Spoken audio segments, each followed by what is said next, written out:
Deuteronomy 20-22. Going to war. When you go to war against your enemies and see horses and chariots and an army greater than yours, do not be afraid of them, because the Lord your God, who brought you up out of Egypt, will be with you. When you are about to go into battle, the priest shall come forward and address the army. He shall say, "Hear, Israel, today you are going to battle against your enemies. Do not be faint-hearted or afraid. Do not panic or be terrified by them. For the Lord your God is the one who goes with you to fight for you against your enemies to give you victory." The officers shall say to the army, "Has anyone built a new house and not yet begun to live in it?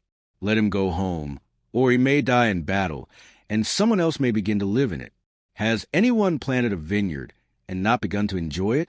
Let him go home, or he may die in battle, and someone else enjoy it. Has anyone become pledged to a woman and not married her? Let him go home, or he may die in battle, and someone else marry her." Then the officer shall add, "Is anyone afraid or faint-hearted? Let him go home, so that his fellow soldiers will not become disheartened too." When the officers have finished speaking to the army, they shall appoint commanders over it. When you march up to attack a city, make its people an offer of peace. If they accept and open their gates, all the people in it shall be subject to forced labor and shall work for you. If they refuse to make peace, and they engage you in battle, lay siege to that city. When the Lord your God delivers it into your hand, put to the sword all the men in it. As for the women, the children, the livestock, and everything else in the city, you may take these as plunder for yourselves, and you may use the plunder the Lord your God gives you from your enemies. This is how you are to treat all the cities that are at a distance from you and do not belong to the nations nearby. However, in the cities of the nations the Lord your God is giving you as an inheritance, do not leave alive anything that breathes. Completely destroy them: the Hittites, Amorites, Canaanites, Perizzites, Hivites, and Jebusites, as the Lord your God has commanded you. Otherwise, they will teach you to follow all the detestable things they do in worshiping their gods, and you will sin against the Lord your God. When you lay siege to a city for a long time, fighting against it to capture it, do not destroy its trees by putting an axe to them, because you can eat their fruit. Do not cut them down. Are the trees people that you should besiege them? However, you may cut down trees that you know are not fruit trees, and use them to build siege works until the city at war with you falls. Atonement for an unsolved murder. If someone is found slain, lie in a field in the land the Lord your God is giving you to possess, and it is not known who the killer was, your elders and judges shall go out and measure the distance from the body to the neighboring towns.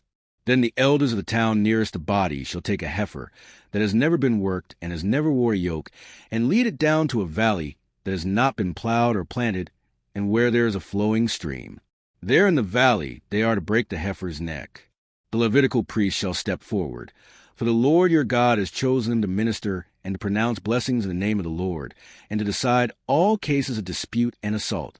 Then all the elders of the town nearest the body shall wash their hands over the heifer, whose neck was broken in the valley, and they shall declare, "Our hands did not shed this blood, nor did our eyes see it done.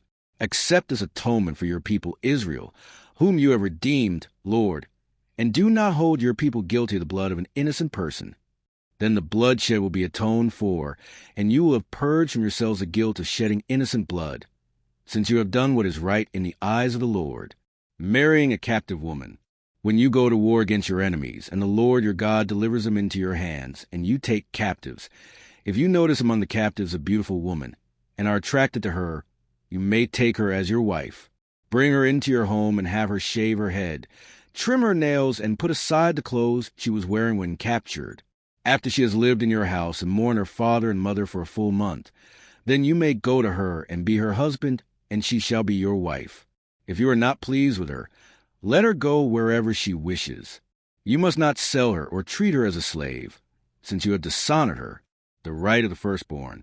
If a man has 2 wives, and he loves one but not the other, and both bear him sons, but the firstborn is the son of the wife he does not love, when he wills his property to his sons, he must not give the rights of the firstborn to the son of the wife he loves in preference to his actual firstborn, the son of the wife he does not love.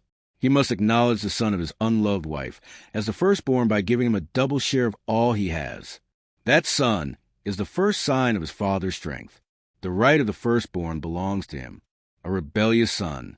If someone has a stubborn and rebellious son who does not obey his father and mother and will not listen to them when they discipline him, his father and mother shall take hold of him and bring him to the elders at the gate of his town.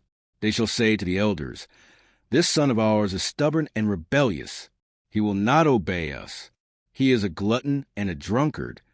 Then all the men of his town are to stone him to death. You must purge the evil from among you. All Israel will hear of it and be afraid. Various laws. If someone guilty of a capital offense is put to death and their body is exposed on a pole, you must not leave the body hanging on the pole overnight. Be sure to bury it that same day, because anyone who is hung on a pole is under God's curse.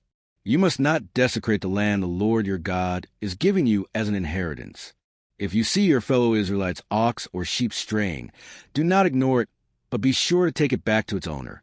If they do not live near you, or if you do not know who owns it, take it home with you and keep it until they come looking for it. Then give it back. Do the same if you find their donkey or cloak, or anything else they have lost. Do not ignore it. If you see your fellow Israelites' donkey or ox fallen on the road, do not ignore it. Help the owner get it to its feet. A woman must not wear men's clothing, nor a man wear women's clothing, for the Lord your God detests anyone who does this. If you come across a bird's nest beside the road, either in a tree or on the ground, and the mother is sitting on the young or on the eggs, do not take the mother with the young. You may take the young, but be sure to let the mother go, so that it may go well with you, and you may have a long life. When you build a new house, make a parapet around your roof, so that you may not bring the guilt of bloodshed on your house if someone falls from the roof. Do not plant two kinds of seed in your vineyard. If you do, not only the crops you plant, but also the fruit of the vineyard will be defiled. Do not plow with an ox and a donkey yoked together. Do not wear clothes of wool and linen woven together. Make tassels on the four corners of the cloak you wear. Marriage violations. If a man takes a wife and, after sleeping with her, dislikes her and slanders her and gives her a bad name, saying, "I married this woman, but when I approached her, I did not find proof of her virginity," then the young woman's father and mother shall bring to the town elders at the gate proof that she was a virgin. Her father will say to the elders, "I gave my daughter in marriage to this man, but he dislikes her. Now he has slandered her and said, 'I did not find your daughter to be a virgin. But here is the proof of my daughter's virginity.' Then her parents shall display the cloth before the elders of the town, and the elders shall take the man and punish him. They shall fine him 100 shekels of silver and give them to the young woman's father, because this man has given an Israelite virgin a bad name. She shall continue to be his wife. He must not divorce her as long as he lives. If, however, the charge is true and no proof of the young woman's virginity can be found, she shall be brought to the door of her father's house, and there the men of her town shall stone her to death. She has done an outrageous thing in Israel by being promiscuous while still in her father's house. You must purge the evil from among you. If a man is found sleeping with another man's wife, both the man who slept with her and the woman must die. You must purge the evil from Israel. If a man happens to meet in the town a virgin pledged to be married, and he sleeps with her, you shall take both of them to the gate of that town and stone them to death. The young woman because she was in the town and did not scream for help, and the man because he violated another man's wife. You must purge the evil from among you. But if out in the country a man happens to meet a young woman pledged to be married and rapes her, only the man who has done this shall die. Do nothing to the woman. She has committed no sin deserving death. This case is like that of someone who attacks and murders a neighbor, for the man found a young woman out in the country, and though the betrothed woman screamed, there was no one to rescue her. If a man happens to meet a virgin who is not pledged to be married and rapes her, and they are discovered, he shall pay her father 50 shekels of silver. He must marry the young woman, for he has violated her. He can never divorce her as long as he lives. A man is not to marry his father's wife. He must not dishonor his father's bed.